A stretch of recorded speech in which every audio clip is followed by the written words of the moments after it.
Okay, now trying to explain my family setup. Basically, it was like the classic 2.4 children. It really was. But basically, yeah, my dad died 10 years ago, so he was 66 then. It wasn't expected, and the way in which I was told was less than sensitive. But that is not the main point. But when I was growing up, it was mummy, daddy, and two children, one of each. And yeah, but it was very far from ideal, even though on paper it was 2.4 children. My parents weren't divorced. It was like, if they were, I would have seen more of my dad if we had the every other weekend arrangement. But anyway, we we were on paper an ideal family. We were not at all. We were not, and we are not. Now, my mum has always had an unhealthy obsession with my brother and a preference for my brother. Apart from, there was a time when it was only me for 3 years. So, yeah, there was that. But so I had a brief sort of only child phase, as eldest children do. But yeah, basically, growing up, it was always about my brother. Now, my dad also tended to favour my brother, but it was a more kind of, because my brother was a boy, my dad felt more he felt he had more in common with my brother. I don't know. It wasn't as personal. With my mum, it has always been personal, and she has always favoured my brother from basically the moment he arrived right through our childhood to date. She has just always favoured my brother. She always sides with him. She thinks he's so perfect and beyond, you know. And anyway, and yeah, so basically, when my brother finally manned up enough to move out of home, which took a long time, he didn't give me his address. He also already hadn't given me his phone number, which showed up less because there was a landline, but he didn't give me his phone number. So yeah, so basically, once he moved out of home, it's like, because I didn't the last mobile number I ever had for my brother was his very first one, which was a pay as you go orange phone. That's the only mobile number. That was back when I was actually living at home, and he gave me that one. That's the only one he's ever given me. And he was weird, even when we were living under the same house. He like wouldn't acknowledge me in the street and things, and like his friends, who he would shun me if in case that they saw me, but yet they would say hello to me, but he would shun me. So yeah, if they were friends who actually knew who I was, but the new people he met didn't know who I was. But I remember being on a bus, and he was on the bus as well, and it was obvious he was shunning me, and he was flirting with this girl who wasn't exactly very dressed, and but yeah, so he prioritized anything or anyone over me, and treated me as someone he was ashamed of, and that went back even then. But I don't really want to go back that far, simply because there's so much to this anyway. Now, my mum's position, which she has said this phrase more than once, this is playground level. She says, you started it about me and my brother.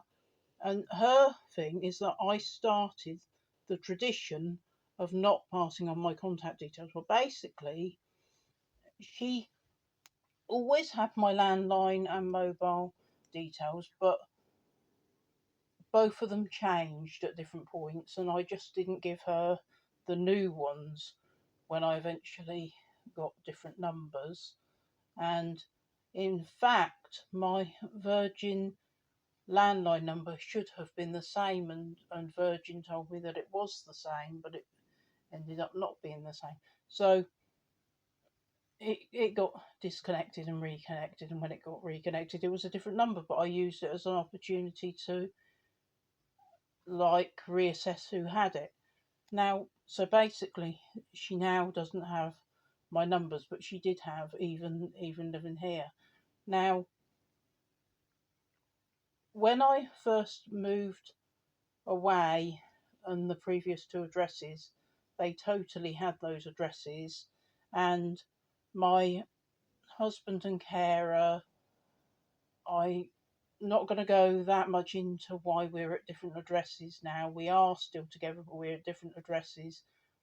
But I use my old postal address anyway, so effectively they have got the correct postal address. And my mum actually indicated that she would be awkward and send things here at one point, so that was the other reason that I didn't give her the address here. But basically, I don't see why I should give details to them when, and there's no way that I can give details to my mum without her giving full access to my brother. He's allowed to stay there anyway, so he can go through her address book, and probably does. And it's not about whether he will, it's about there's no way she's not going to hide my contact details from him. She'll pass them to him in a heartbeat. And it's not about whether he wants them or anything else. It's about the fact that she will not guarantee to me that she won't pass my details to him. So I am sure as hell not giving them to her.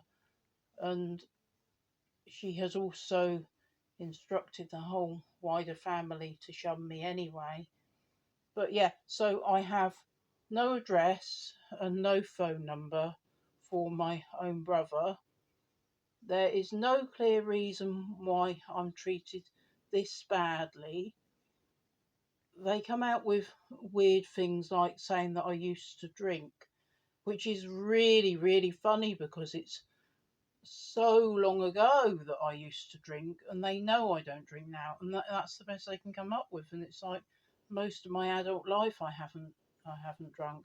I'm completely teetotal. So there is no actual reason apart from spite. But yeah, and when I try to say about it to my mum, she always sides with him. But it always is supposed to have originated with when I moved here and didn't give my address.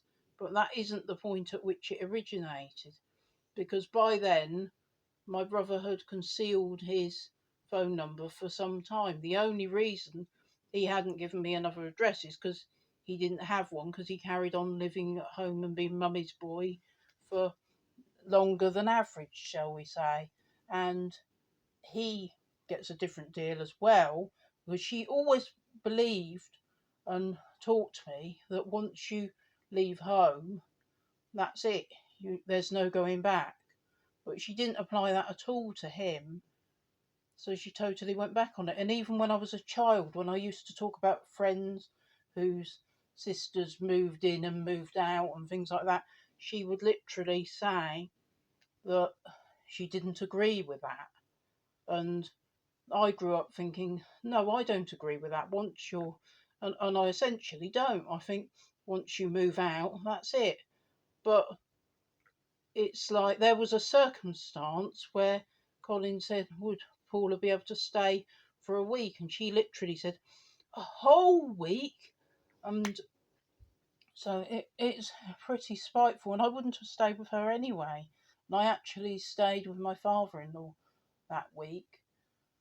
But yeah, and I wouldn't have stayed with her anyway, but it was her reaction to it, the extreme reaction, considering my brother regularly stays there, and it was as much my childhood home as his, and it's very, very hurtful. Their whole attitude is very hurtful.